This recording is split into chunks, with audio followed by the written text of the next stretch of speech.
வணக்கம். Welcome to Skanda நட்சத்திர astrology YouTube channel. சனிப்பெயர்ச்சி பலன்கள் 2025 இதோட தொடர்ச்சியாக இன்றைக்கி நம்ம பார்க்க போகிற ராசி துலாம். துலாம் ராசிக்கு சனி பகவான் 6ஆம் இடத்துல அமர்ந்திருக்கார். துலாமுக்கு 6ஆம் இடம் மீனம். 6க்கு பயிற்சி ஆகியிருக்கக்கூடிய சனி பகவான் துலாம் ராசிக்கு எப்படி பலன் தருவாருங்கிறத நம்ம பார்த்துருவோம். 29/3/2025 கும்பத்திலேருந்து மீனத்துக்கு சனி பகவான் பயிற்சியாகி போயிட்டார்.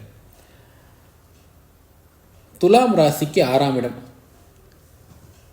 6 அப்படிங்கிறது ருணரோக சத்துருஸ்தானம். உங்களுடைய நோய், எதிரி, உங்களுடைய கடன்கள் இதெல்லாம் குறிக்கக்கூடிய பாவம் 6ஆம் பாவம். 6ல் சனி இருக்கிறது அப்படிங்கிறது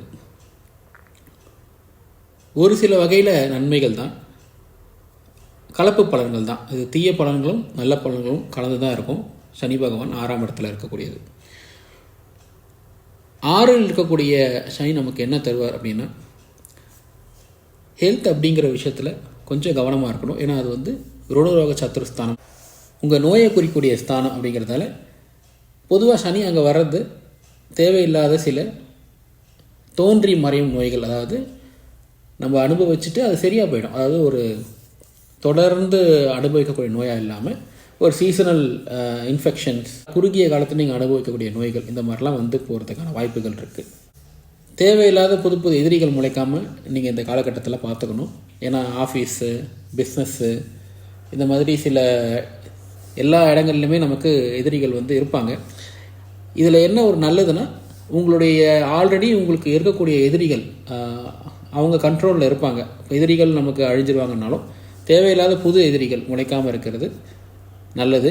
நம்மளுடைய நடவடிக்கைகள் மூலிமா நம்ம அதை சரி செஞ்சுக்கணும். இந்த காலத்தில் தேவையில்லாத எதிரிகள் வருவாங்க அப்படிங்கிறத நீங்கள் புரிஞ்சுக்கிட்டிங்கன்னா அதுக்கேற்ற மாதிரி நீங்கள் உங்களுடைய ஃப்ளெக்சிபிளாக நம்ம போகிறது நல்லது. இந்த காலகட்டத்தில் கடன் அப்படிங்கிறது கிடைக்கும்.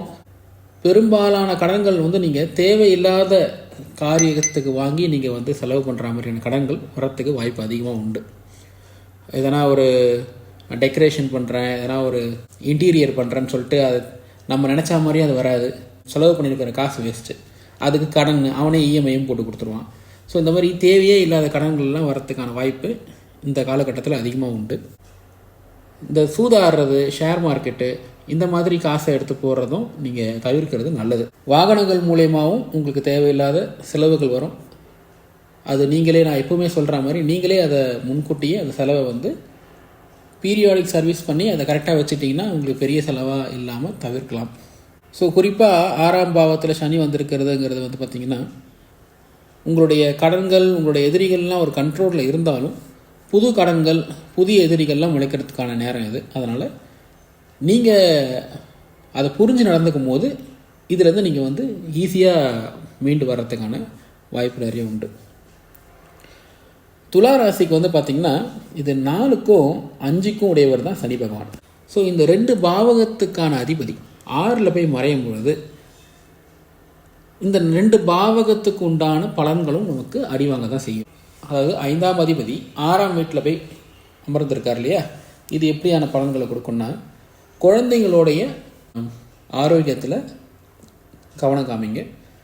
அவங்களுடைய நடவடிக்கைகள், அவங்களுடைய எஜுகேஷன், அதிலலாம் கொஞ்சம் கவனம் செலுத்தக்கூடிய காலம் இது.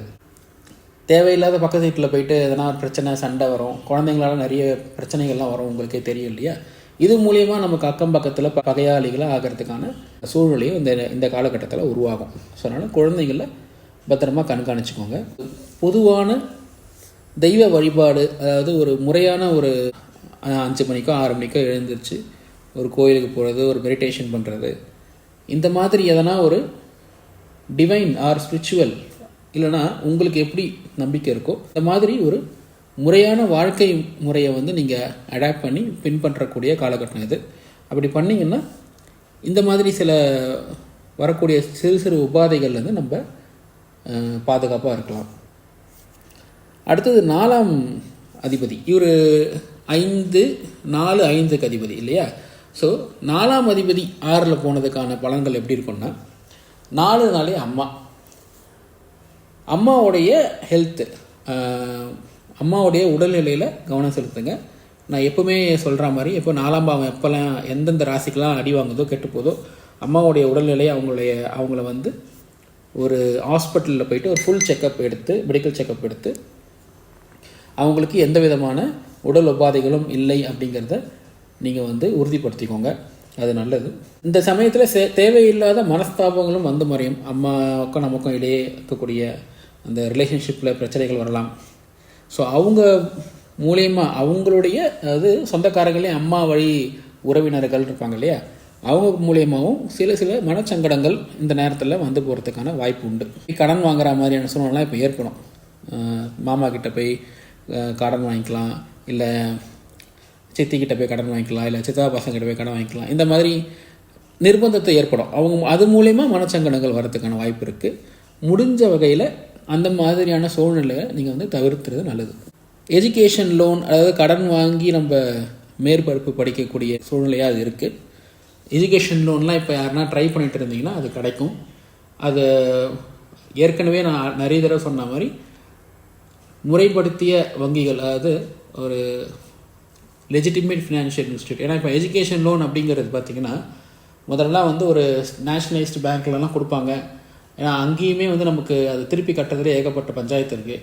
இப்போ எஜுகேஷன் லோன் நார்மலாக வந்து தனியார் வங்கிகள்லையுமே நார்மலாக கோ ஸ்வைப் அப்படிங்கிற மாதிரியான ஆப்ஷன்லாம் வந்துருச்சு. யூஜி முடிச்சுட்டு பிஜி பண்ணுறவங்க, பிஜி பண்ணணுன்ற ஆசை இருக்குது, அந்த பிளானில் இருக்கீங்க, அவங்களுக்கு இந்த எஜுகேஷன் லோன் கரெக்டாக அமையும்.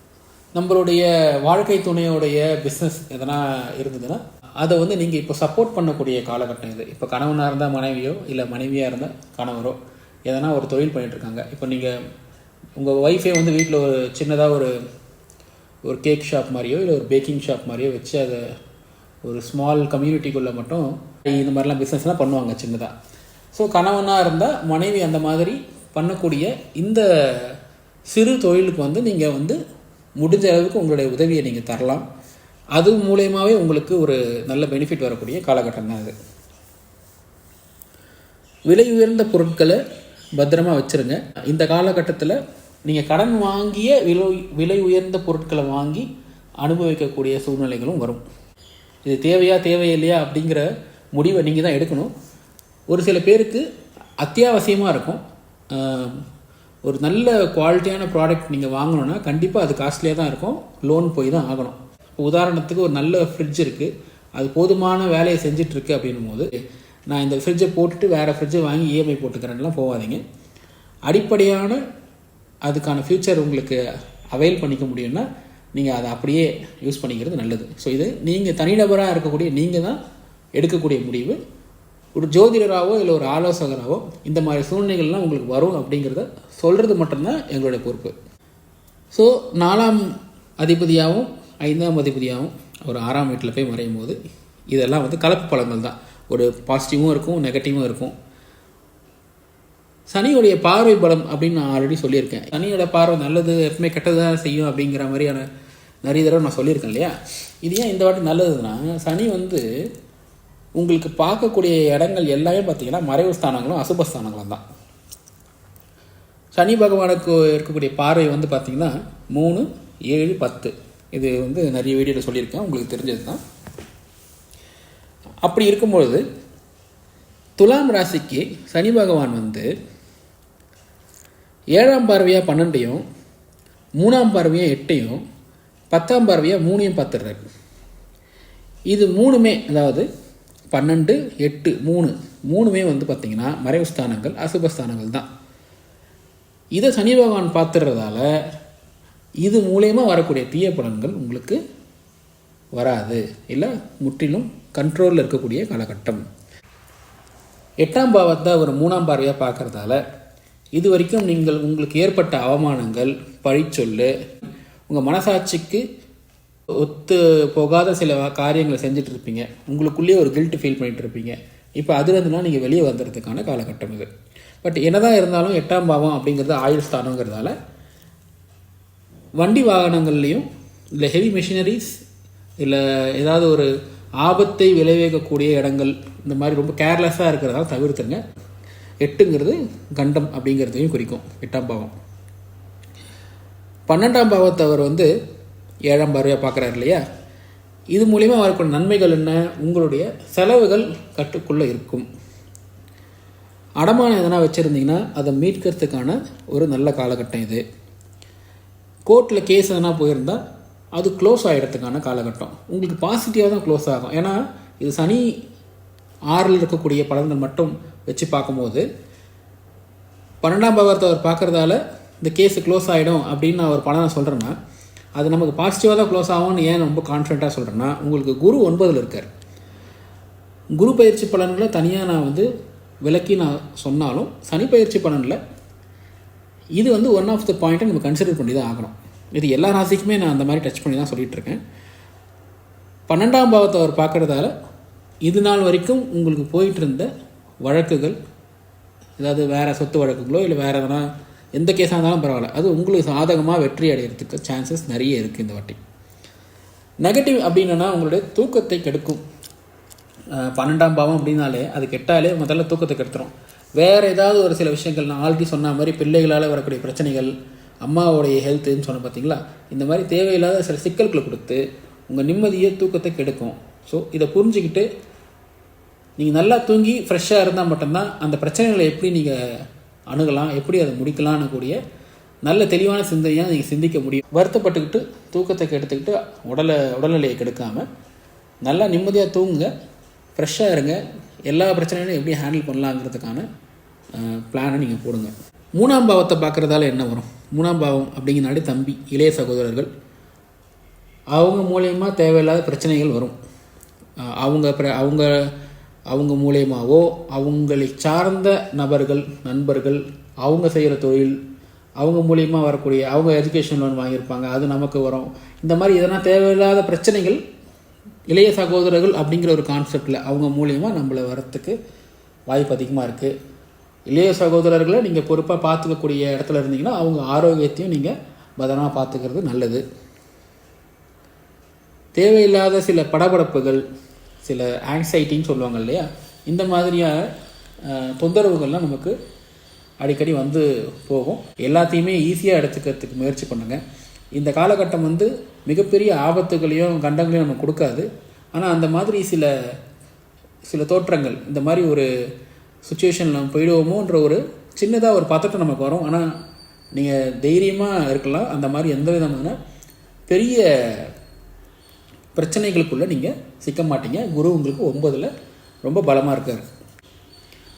நீங்கள் வந்து ஒரு தொழில் பண்ணிகிட்ருக்கீங்கன்னா உங்களுக்கு கீழே வேலை செய்யக்கூடிய தொழிலாளர்களுடைய ஆரோக்கியமோ இல்லை அவங்களுடைய பாதுகாப்பையோ நீங்கள் உறுதிப்படுத்திக்கோங்க. ஏன்னா தேவையில்லாத சில பிரச்சனைகள் வரத்துக்கான வாய்ப்பு இந்த வாட்டி உண்டு. உங்களுடைய பத்திரங்கள், டாக்குமெண்ட்ஸ், அக்ரிமெண்ட்ஸ் எதுவாக இருந்தாலும், உங்கள் உதாரணத்துக்கு வீட்டு பத்திரம் ரொம்ப பத்திரமாக எடுத்து பூட்டி வச்சுருப்பீங்க, அதெல்லாம் எடுத்து எல்லாமே முறைப்படி இருக்கா, க்ளீனாக இருக்கா, ஏதாவது டாக்குமெண்ட் மிஸ் ஆகிருக்கா, இல்லை அதுக்குள்ளே இருக்கக்கூடிய பிரிண்டிங் எழுத்துக்கள்லாம் எதனா ஸ்மஜ்ஜாக இருக்கா, இந்த மாதிரியெல்லாம் இருக்கான்னு ஒரு தடவை எடுத்து செக் பண்ணி வச்சுக்கிறது நல்லது. தேவையில்லாத சில பிரச்சனைகள், டாக்குமெண்ட் தொலைஞ்சு போயிடுறதோ, இல்லை எதனா ஒரு பேஜ் மட்டும் காணா போயிடுறது, இல்லை எதனா சில எழுத்துக்கள் அழிஞ்சு போயிடுறது, இந்த மாதிரி சில சிக்கல்கள்லாம் நமக்கு வந்து பத்திரம், டாக்குமெண்ட் மூலிமா சில பிரச்சனைகள் நம்ம சந்திப்போம். இதை அவாய்ட் பண்ணிக்கிறது நல்லது. கண்டிப்பாக வந்து நீங்களுடைய மொபைல் ஃபோன்ஸ், இப்போ ரொம்ப தொலை தொடர்பு சாதனம் அப்படின்னாலே மொபைல் ஃபோன் எல்லாரும் கையிலுமே இருக்கக்கூடியது. கண்டிப்பாக பிரச்சனை வரும், ரிப்பேர் ஆகும், உடையும், இல்லை தண்ணி போயிடும், எதனா ஒரு பிரச்சனை பண்ணி செலவு பண்ணக்கூடிய சூழ்நிலை வரும். நிறைய பேர் வேணால் நீங்கள் கமெண்ட் கூட பண்ணுங்கள் உங்களுக்கு இது மாதிரி தந்துச்சிருந்தீங்கன்னா. ஏன்னா 2 மாதம் ஆயிடுச்சு சனி பயிற்சி ஆகி. கண்டிப்பாக மொபைல் ஃபோனில் யாராவது ஒருத்தருக்கு சேதமாக இருக்கும். மொபைல் ஃபோன் அப்படிங்கிறது சாமானிய மனிதர்கள்கிட்டே இருக்கக்கூடிய ஒரு தொலைத்தொடர்பு சாதனமாக இருந்தாலும், இது சம்பந்தமான, அதாவது உங்கள் வணிக ரீதியாகவோ இல்லை நீங்கள் செய்கிற தொழில் ரீதியாகவோ மற்ற எந்த தொலைத்தொடர்பு சாதனமாக இருந்தாலுமே இப்போ பழுதாகக்கூடிய சான்சஸ் இருக்குது. வேறு சில தொலைத்தொடர்பு சாதனங்கள், கம்யூனிகேஷன் எக்யூப்மெண்ட்ஸ் எதுவாக இருந்தாலும் இப்போ நீங்கள் அதை வந்து பத்திரமாக பார்த்துக்கணும். கண்டிப்பாக பிரச்சனைகள் வரும், முன்கூட்டியே சரி பண்ணிக்கோங்க, இல்லைன்னா மாற்றிருங்க, பெட்டர். ஸோ இதுதான் வந்து துலாம் ராசிக்கு சனி பகவான் 6ல் இருந்து செய்யக்கூடிய பலன்கள். துலாம் ராசிக்கு வந்து பார்த்திங்கன்னா ஓரளவுக்கு ஒரு 70-75% நல்லாவே இருக்குன்னே சொல்லலாம். ஏன்னா இது மிக்சராக பார்த்திங்கன்னா குருவோடு சேர்த்து சொல்லும் போது சனி 6ல் இருக்கார். ஒரு சில அம்மாவோடைய ஹெல்த்து, தம்பி, குடும்ப உறுப்பினர்களுடைய ஹெல்த்து, குழந்தைங்களுடைய ஹெல்த்து இதெல்லாம் மட்டும் தான் நீங்கள் அதிகமாக பார்த்துக்கணும். கடன்கள் கேட்ட இடத்துல கிடைச்சாலும் அது வந்து நீங்கள் கொஞ்சம் லெஜிட்டிமேட்டாக பார்த்து நல்ல ஒரு வங்கியில் வாங்க. இந்த மாதிரியான சில விஷயங்கள் மட்டும்தான் நீங்கள் கவனமாக இருக்கணுமே தவிர மற்றபடி துலாம் ராசிக்கு பொதுவாகவே நல்லா இருக்குது. குரு 9ல் இருக்கிறதுங்கிறது உங்களுக்கு மிகப்பெரிய ப்ளஸ் தான்.